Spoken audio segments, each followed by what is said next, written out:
Dorothy recognized the gigantic creature at once. It was the same one she had seen in her visions. Look at the size of that creature. Harry remained silent. He was in shock, but not because the sight of that creature bewildered him. Quite the opposite. Something about it felt disturbingly familiar. So the Nazis called the black smoke things polyps.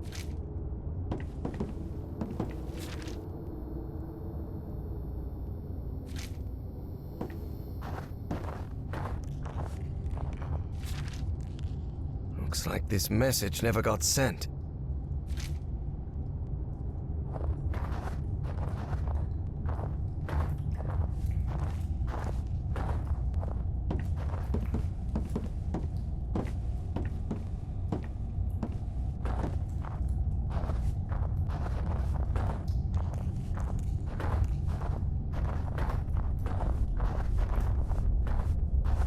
This looks like the entrance to that... Harry finally resigned himself to their situation, bizarre as it was. flying saucer, but it's sealed shut.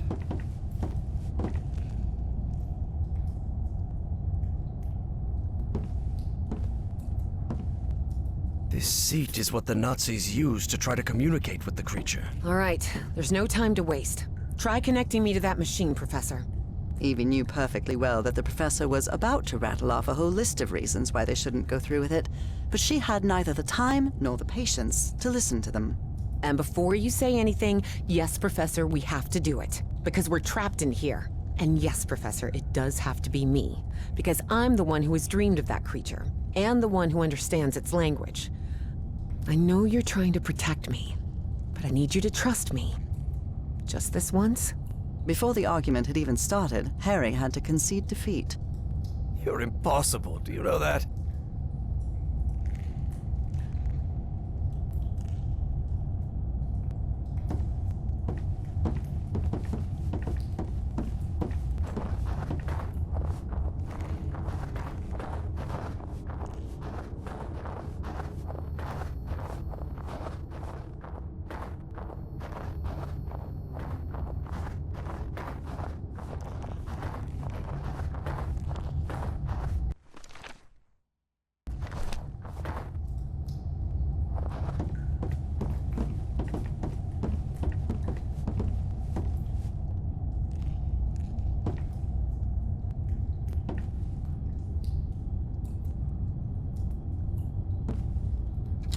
Seems to power the machine connected to the chair. You can sit down, Evangeline. This apparatus identifies matching brainwave patterns between Evangeline and that creature.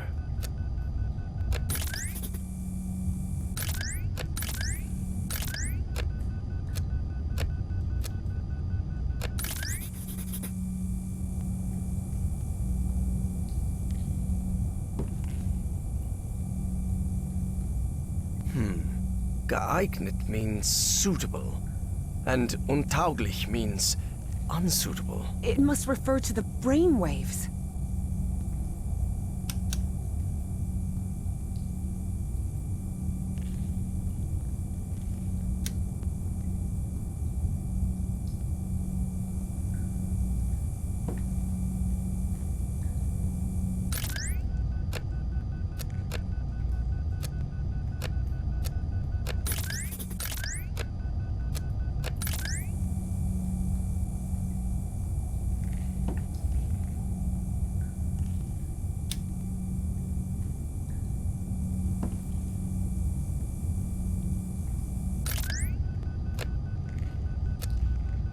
Another brainwave match.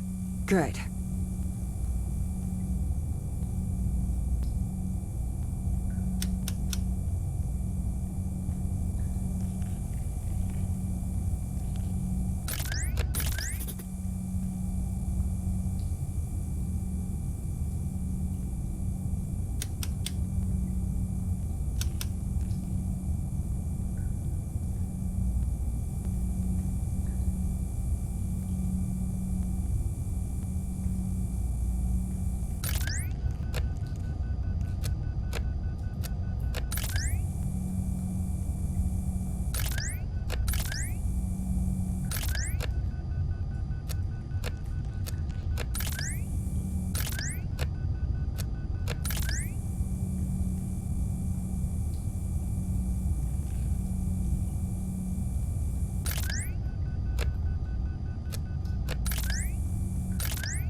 like everything is set.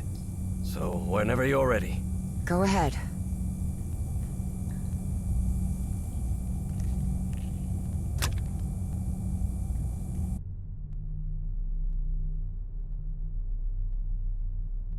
Evie found herself in the literal blink of an eye in a completely different place. And it would happen to her more than once that day. As she tried to figure out what was happening, a strange but familiar voice startled her. Evie. Velkornul. Nakartun. Vekra. I have been waiting for you for millions of years, it said. Are you? I am the great engineer of Pnakotus. After so much trouble, Evie was finally before the great engineer. It was her one chance to ask everything she needed to know. I need answers. What do you want from me? What do you want me to do? Everything is set. You must close the loop. Close the loop? What are you talking about? Take my ship. Travel to Pnakotus, the Pnakotus of your time. Stop, Bowen. My race will be saved. Why me? Why did you choose me? It wasn't me. It was Dr. West who chose you. What? But what am I supposed to do? I'm just... You can close the loop. You must close the loop. I can understand your language. How is that possible? Your mind in my body. My mind in your body. How is... When did that happen? When you were in Pnakotus. The Pnakotus of my time. Do you want me to... Is there any way I can set you free? You will do it when you close the loop. Or maybe you did it when you closed the loop. The complex Yithian language made no distinction between verb tenses. Therefore, that sentence could be understood as an instruction given in the past, present, and future alike. But how am I going to do that? Where is the Pnakotus of my time? You need to remember its location. Remember. Remember it? How? Vekra Everhart. Korveltur. Hearing that, Evie was left speechless. Follow Everhart's instructions. Evie didn't have time to ask another question, because in the blink of an eye, she found herself once again in that stone city from her dreams, millions of years in the past. Except now she knew it wasn't a dream. It was a memory. My hands. Heavens. Look at my hands. Those Yithian appendages could hardly be called hands, but that was how Evie perceived them.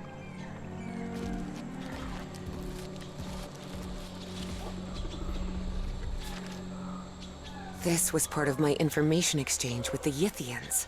I believed I had to tell the Yithians everything about my time in exchange for my freedom, but I was wrong. Indeed, Yithians merely use the knowledge of others to plan their own decisions, in the future and in the past.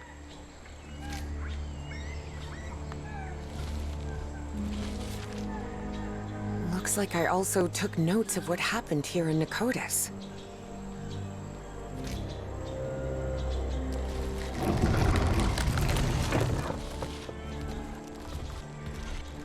I can't believe I couldn't remember this amazing view of the towers of Pnakotus.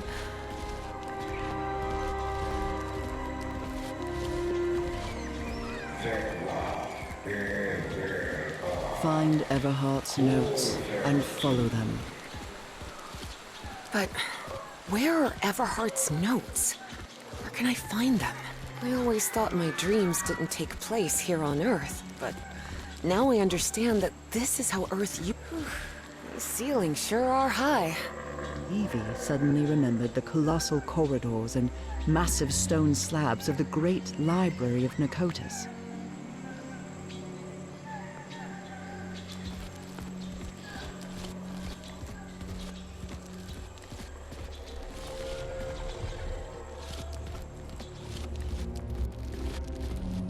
What is this thing? I remember it. Whoa! My goodness! I'd forgotten about these light conveyor belts. That seems to be a mammoth, late Pliocene, 2.5 million years ago.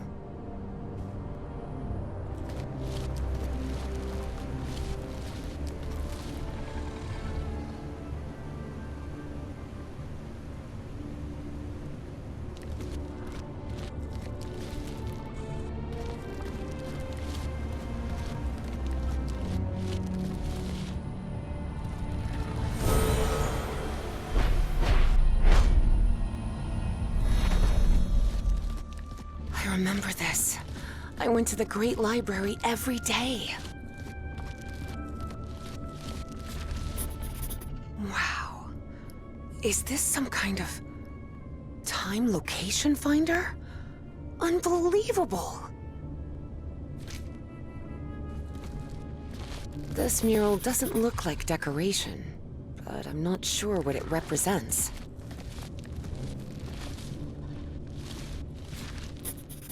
I believe I've seen some of these murals around here.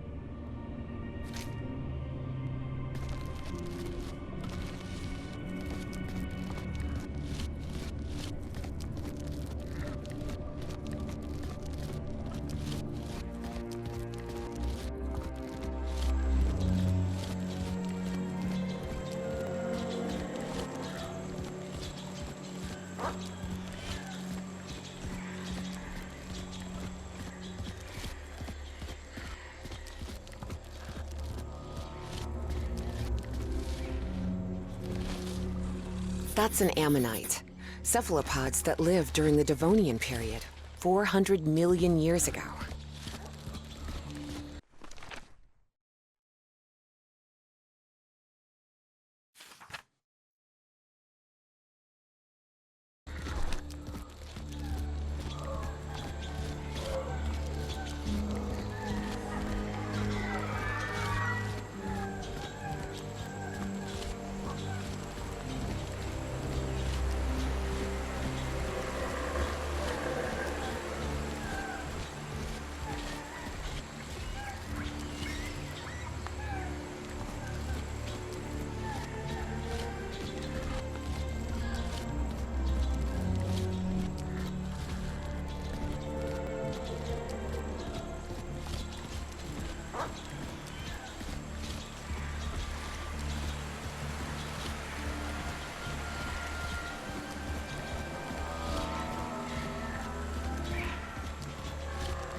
Same constellation I saw in my dreams. It must be important if they built this lookout for it.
89345. Yes, I remember now. Those were the coordinates.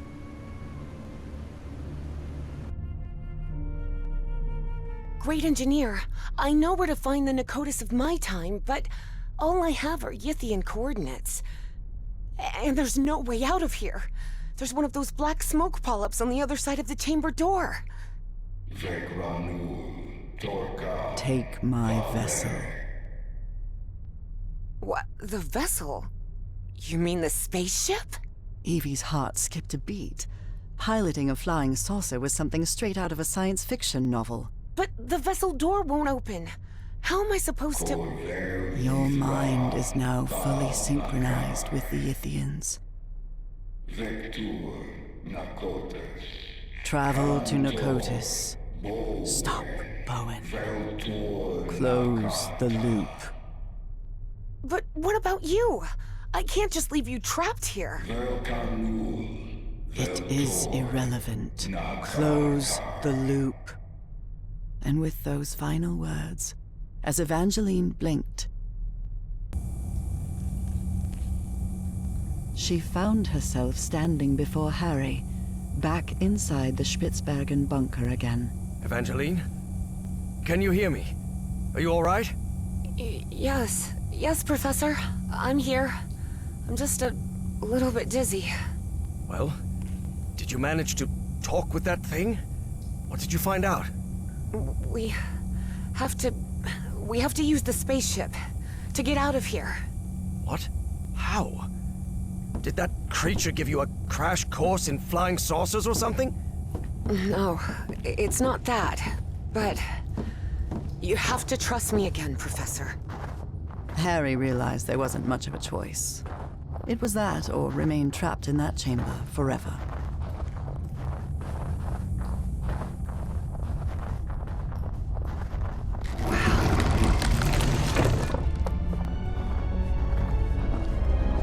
Look around, Professor. Isn't this fascinating? There doesn't seem to be any power. You sure you can pilot this spaceship? I'm not sure pilot is the right word, Professor. I'm not even sure ship is the right word. This looks more like a building than a vehicle.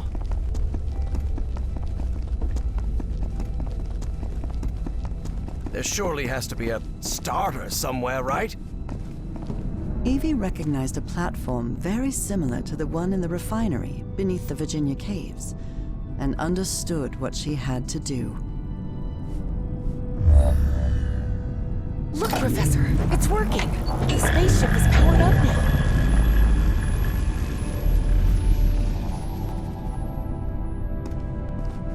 Damn it, where's the steering wheel? It probably doesn't need one.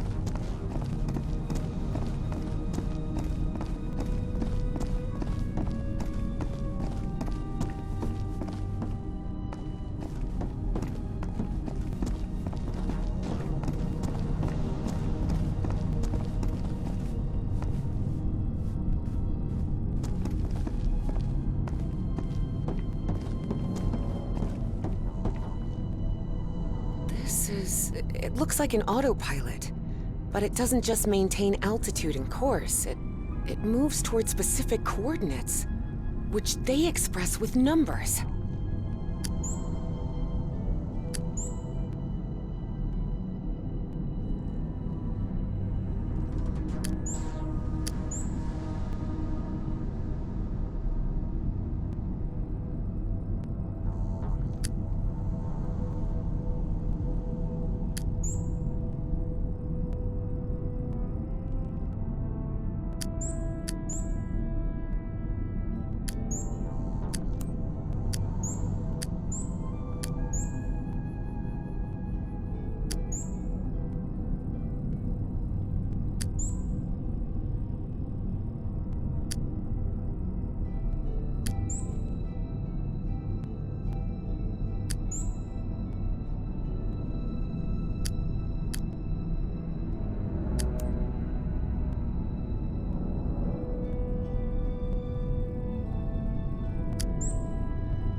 Nope.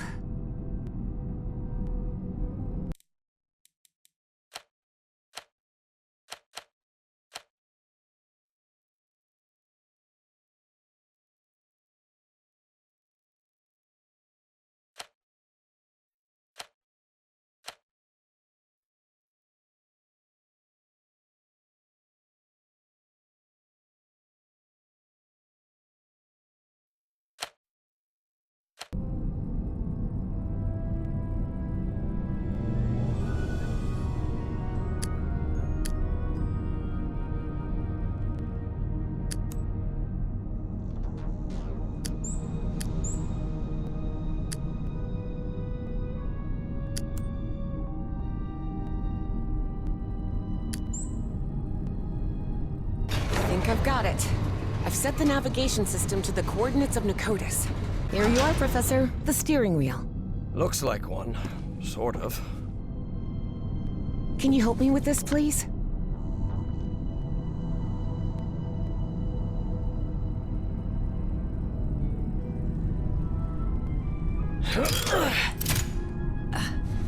Buckle up, Professor. Hey, whoa! Whoa!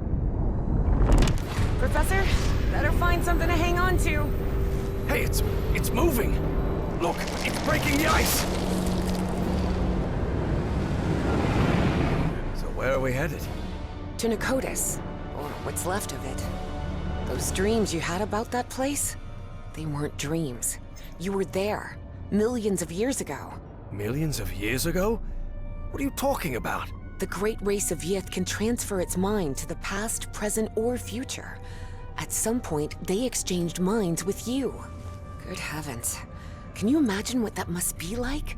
To move freely I through— can imagine what the Nazis would have done if they'd gained that power. And don't forget, that Stahl fella still is among Bowen's gang of kooks. I'm not sure which I hate more, kooks or Nazis. In any case, I don't think anyone should meddle with that knowledge. As I've told you before, there are things we shouldn't... Evangeline, can you hear me? Evangeline? Oh, for heaven's sake, what's happening to you now?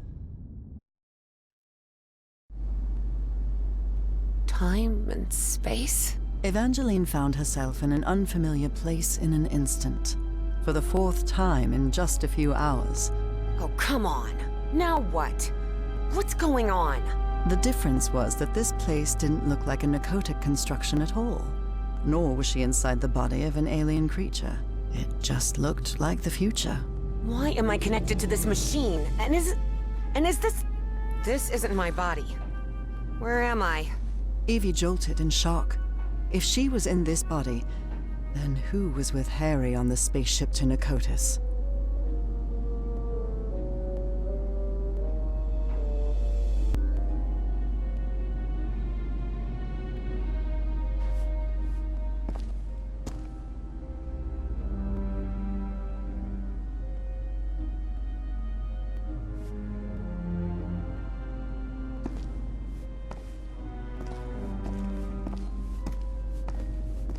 Evie didn't know whether to cry for help or stay silent. But what she saw when she opened the door left no room for doubt. Oh no. That's Caleb Bowen! So Bowen had gotten his way after all. How else could he be leading a top-secret research project for the government? And then Evie thought of something worse. What if Dr. West was none other than Caleb Bowen himself?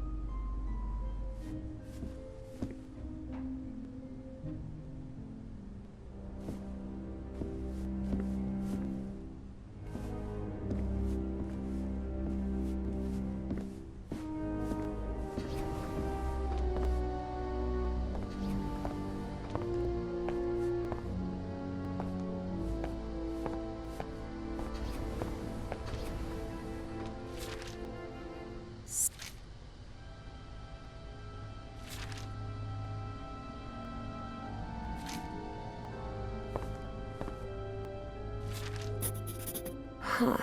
This device appears to interface directly with the brain.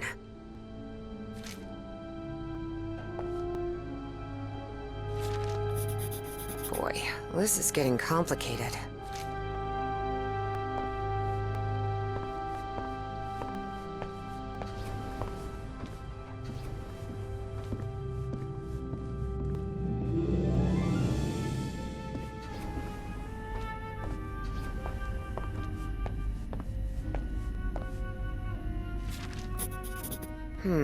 So this rule overrides another one. Interesting. Good. That's useful. Seems like instructions for that brain device.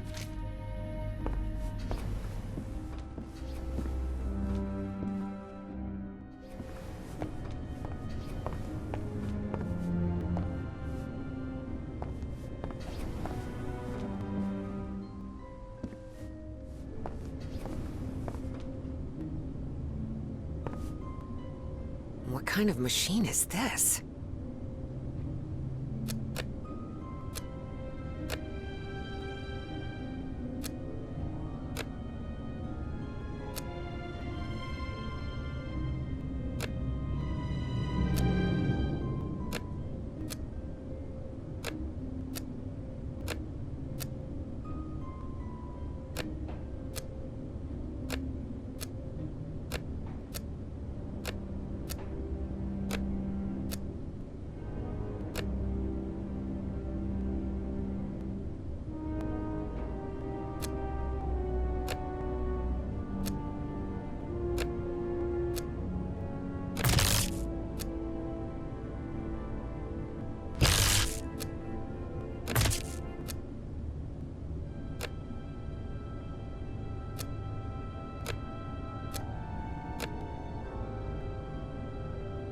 No, this isn't working. No, this isn't working.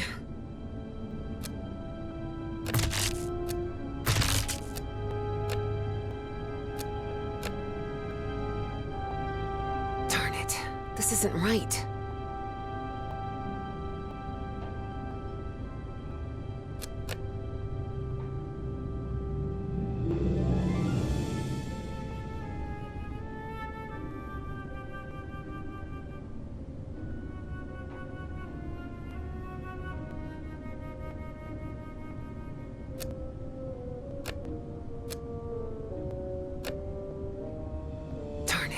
This isn't right.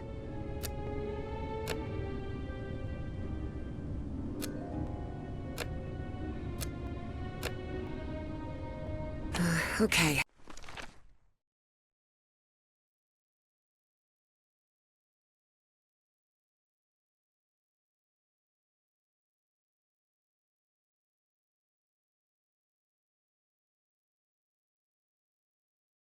Let's try again. No, this isn't working.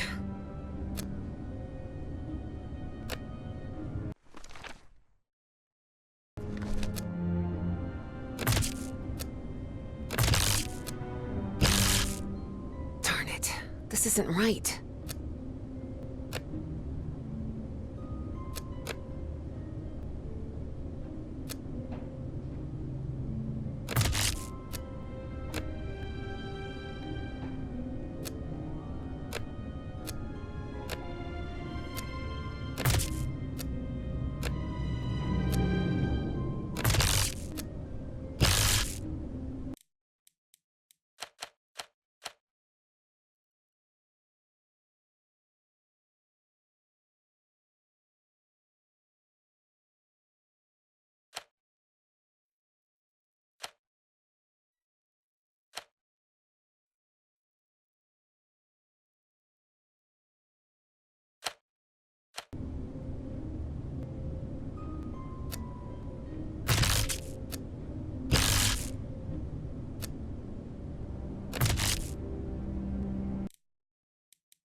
Yes, I did it! That mind-swapping device seems to be powered on again. I hope this works.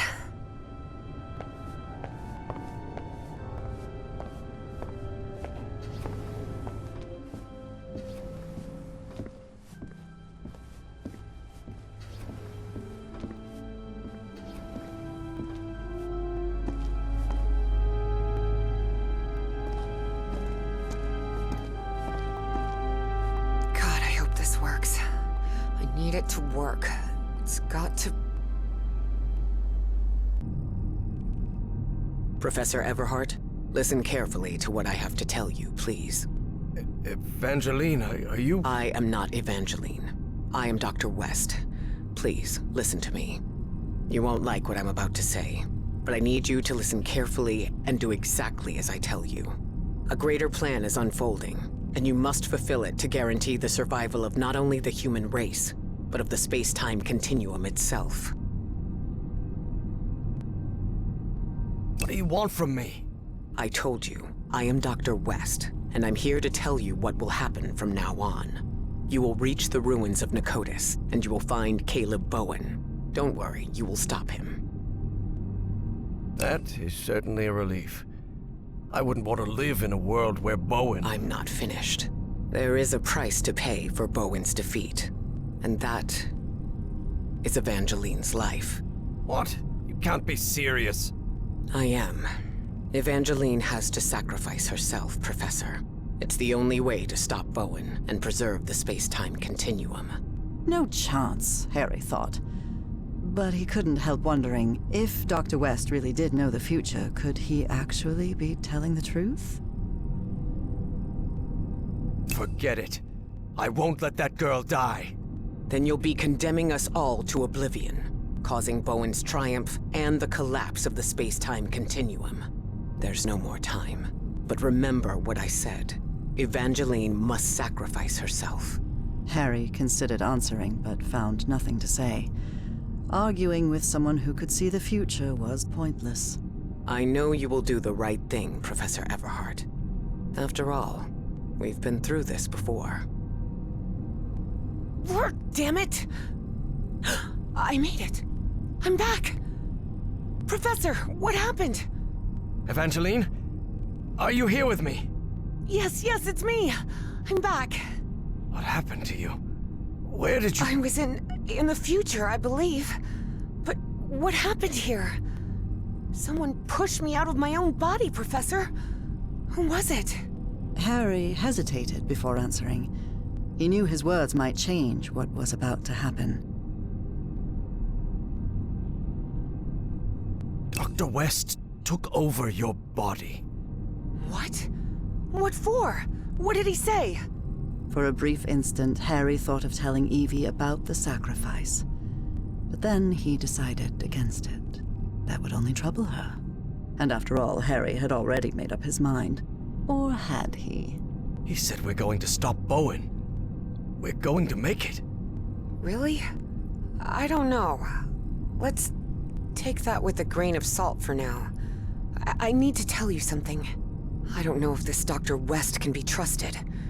I'm not sure, but I think he works, or worked, with Bowen. Was that true?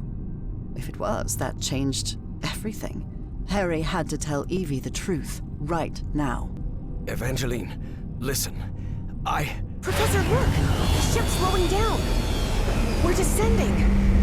This looks like... The Pacific Ocean. Pnakotus is somewhere in the Pacific? Looks like it. Hold on, Professor. I think we're about to land.